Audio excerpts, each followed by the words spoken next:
Welcome to a reading of, everybody. It took like 500 years, but I'm finally gonna finish the book maybe today. Who knows how long it'll take for me to read all the other chapters, but I'm planning on spending the next 5 hours on it. And Drew is no longer here. He's no longer with us. He's alive, but he's not commentating. All right.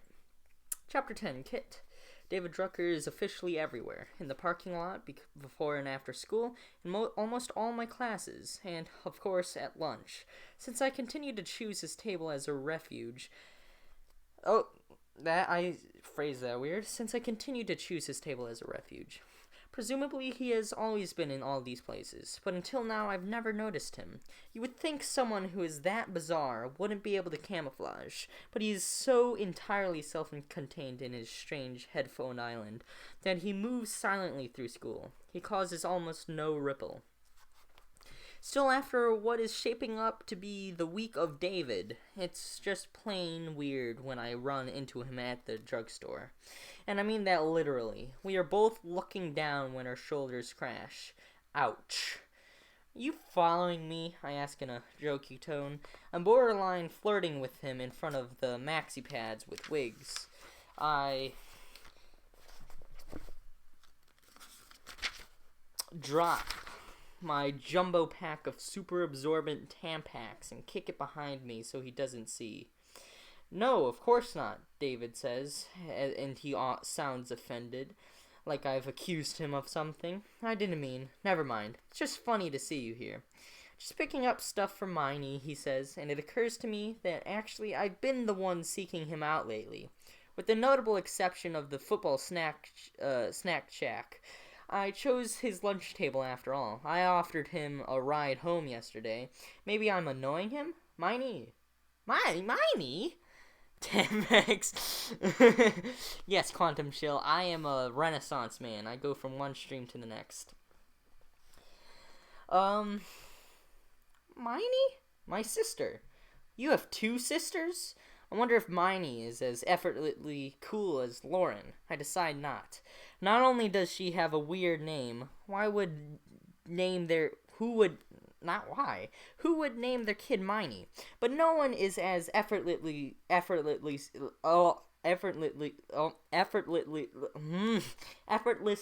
cool as Lauren Drucker. I glance at his basket. A bunch of different cold medicines. Just the one. Miney's a nickname. Lauren graduated last year. I know. You know Miney? He asks. I mean, I know who she is. Everyone at school does. I wish I could somehow move us out of the feminine hygiene aisle, but condoms and lubricants are next. Oh, alright. Really? Of course, president of her class, homecoming queen. She's like Mapleview royalty. If I were talking to Justin, I probably wouldn't have admitted knowing all this info about his family. I don't bother playing it cool with David. Not sure he'd notice. You don't have any siblings, right? He asks. For the first time, I see that he looks a lot like his sister. Different demeanor and mannerisms and voice, but the same face. Dark eyes and long eyelashes and full lips.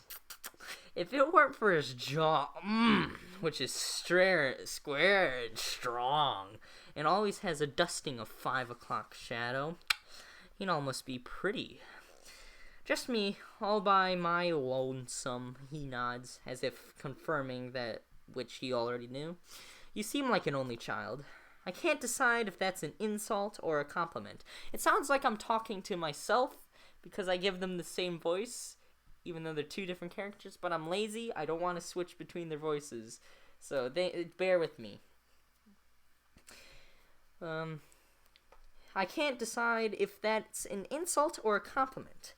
Neither. It's an observation. I've always thought it would be even lonelier not having a sister.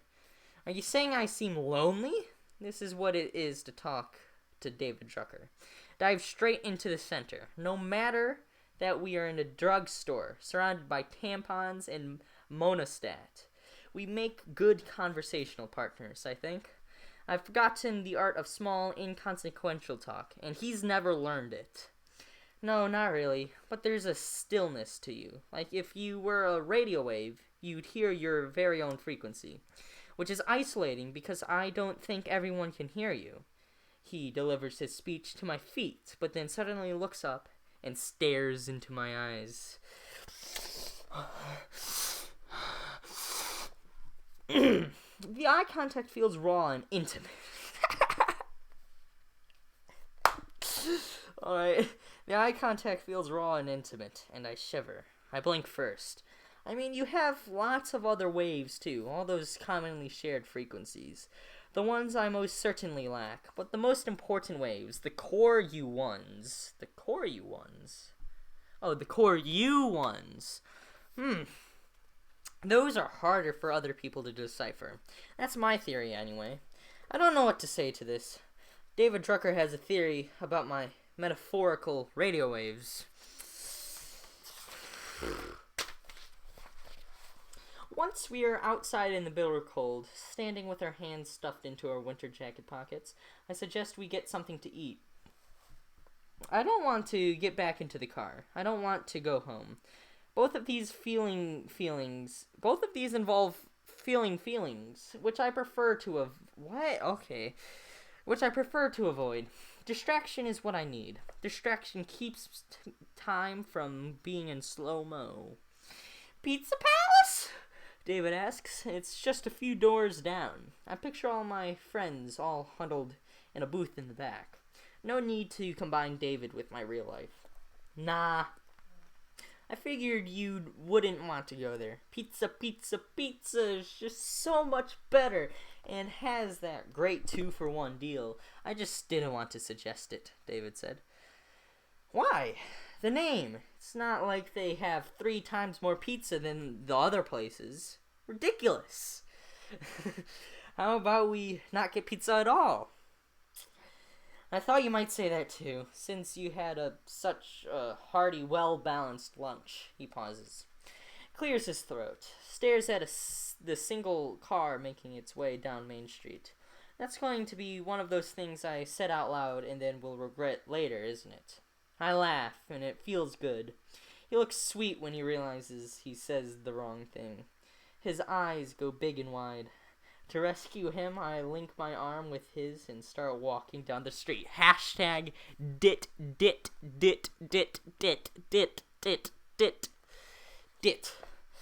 Whew. Just so you know, if asked, I would have no idea how to describe your frequency, I say.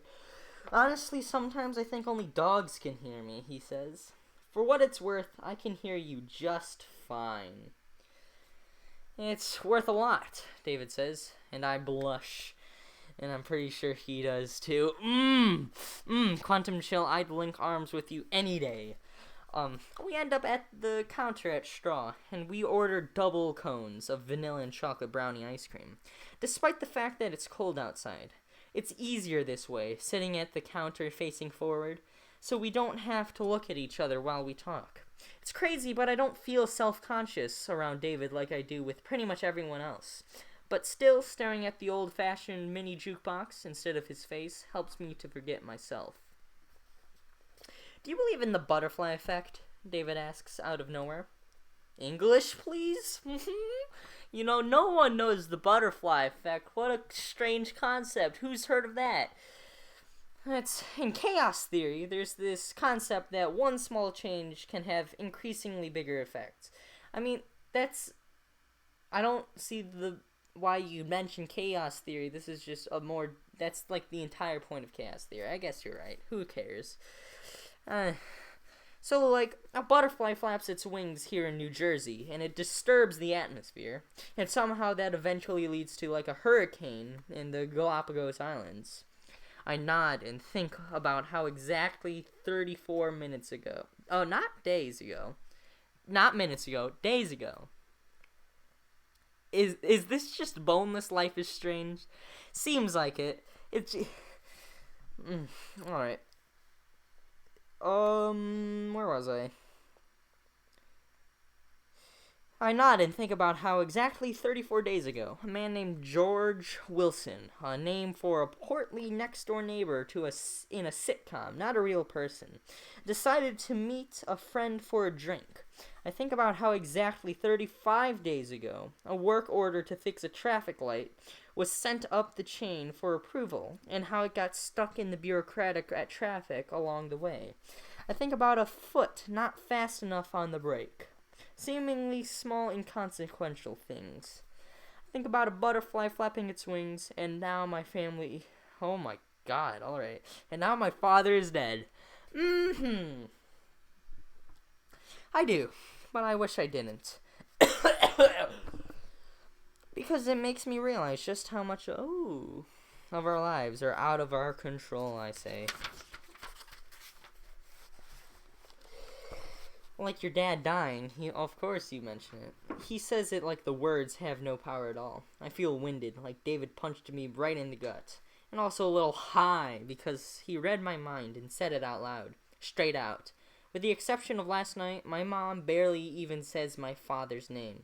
Not to mention the whole him being dead part.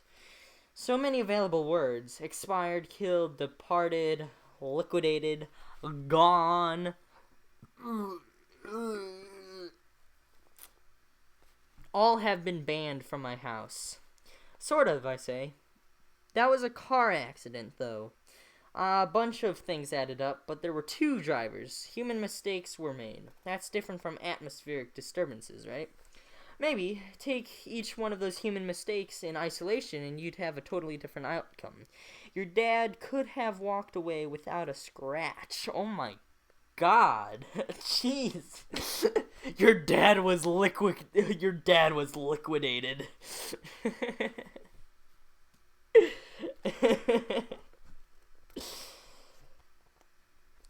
I lick my ice cream, which is suddenly sickly sweet. I could have gotten it like David did. Asked for the chocolate brownie on the bottom. Worked down to the decadence. I was thinking about the butterfly effect and how a series of events brought you to sit at my lunch table, and you sitting there has led to us to sit here. A week ago, we wouldn't have had ice cream together. Probably not. And then I might say the wrong thing, and that will lead us to never eating ice cream together again. I look at the side of David's face. He's not as impervious to the world around him as he seems. You can't get rid of me that easily, I say. I'm like a rash. What? Nothing, I say, embarrassed. Did I just compare myself to a skin condition? Yes, I did. Nothing at all. Star, star, star. A little while later, we're still sitting here in the empty ice cream.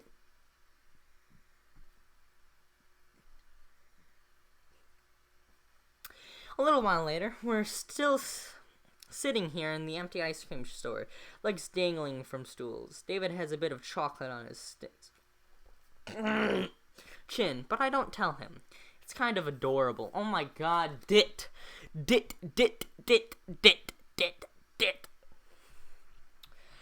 If you could be anyone else, who would you want to be? I ask, because I've decided that I admire how David doesn't self-censor.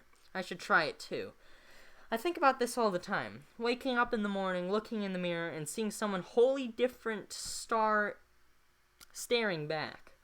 These days, I'd give anything to be the old me, the pre-accident me, who could sit at my old lunch table and chat about nothing.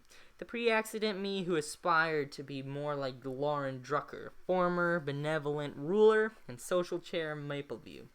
I really wouldn't mind being entirely full of bleep,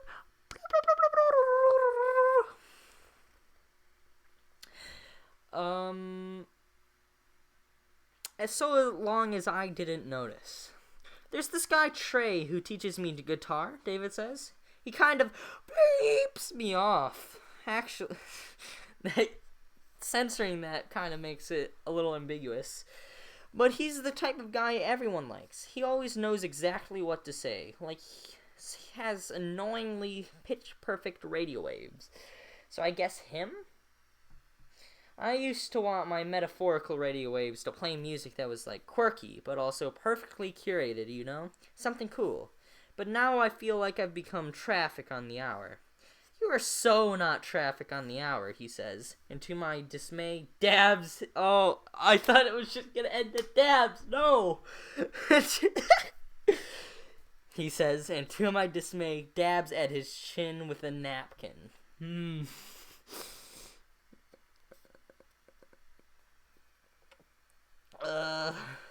Though I wouldn't mind even being that. Reliable, informative, albeit repetitive.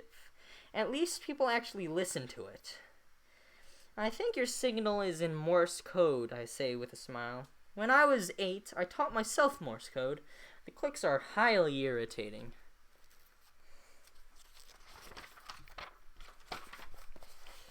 They have to sit. Whoa, what? I missed something. Oh, yeah. I lean over, and for no reason I can think of, maybe because I have nothing smart to say, maybe because with David I feel like someone else entirely. I want to be someone else entirely. I take a lick of his ice cream. Alright. The vanilla part.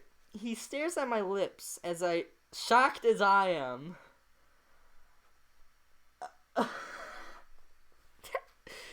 It's a little strange.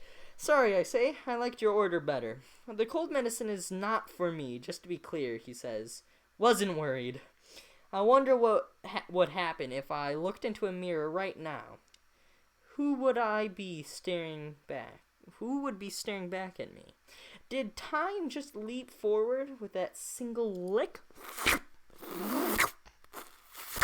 Yes. Later, when I'm home in my room working on a problem set, though it's long past time to go to sleep, I received my very first text from David. David, I am usually anti-text, but I thought I'd make an exception. Me. I'm honored.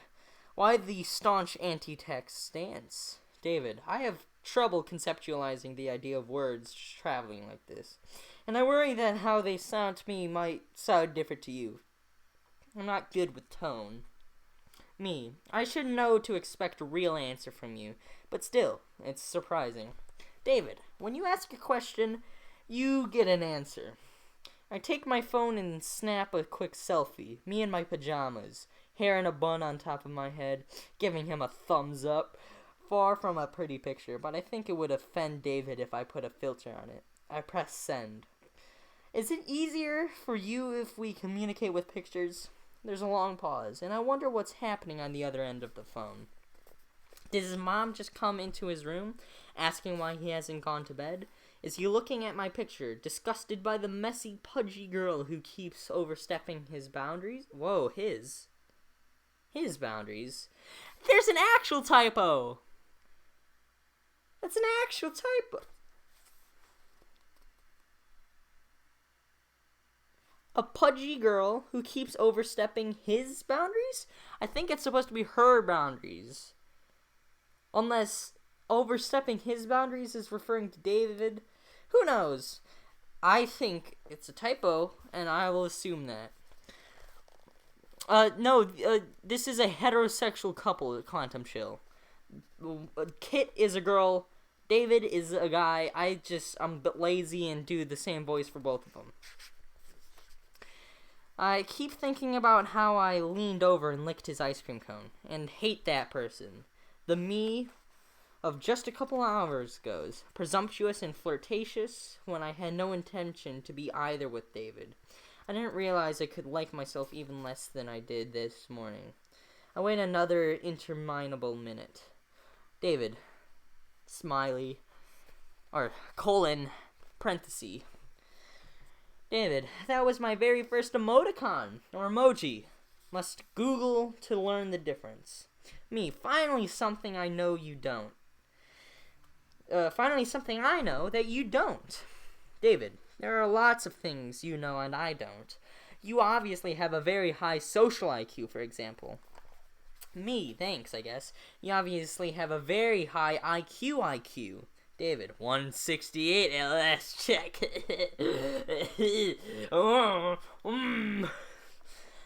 Me, sometimes I can't tell if you are joking or being serious. Why aren't you sleeping? It's late. David, something else I'm not so good at. Me neither, especially lately. David, what do you do when you can't sleep? Me, sorry, no. I pause. Realize if I were texting with, say, Gabriel during those 2 weeks we went out last year, I'd respond with something casual, a non-answer, maybe an emoji of a lamb to show counting sheep, or a funny gif. I hate that. I hate gifs. And I hate emojis as well. I don't like any of this. There would be no reason at all to stop and think about the truth. Me, right now, homework. But usually I think about the accident and what happened to my dad. David, why would you do that? I stop writing again. Look at my fingertips. Wonder what they have to say. I seem to act on impulse around David. Nothing premeditated. Who licks someone else's ice cream cone? Honesty is not the best policy. Me, ever press a bruise? David, of course. Me, well, it's partially that. I put down my phone and then pick it back up again. Me, but it's also like a puzzle. I want to understand when it could have been stopped. If it could have been stopped. If it could have been stopped. What was the very last second someone should have put their foot on the brake? It doesn't matter, really. David, of course it matters. It's an open loop. I hate open loops. Me too. David, I could help you figure it out if you really wanted to know. Me, you could? David, of course I could. It's not rocket scientist. It's just physics. I pull up the picture of the crushed Volvo on my phone. I force myself to look at it, and my whole body shudders. And then I close my eyes and hit send.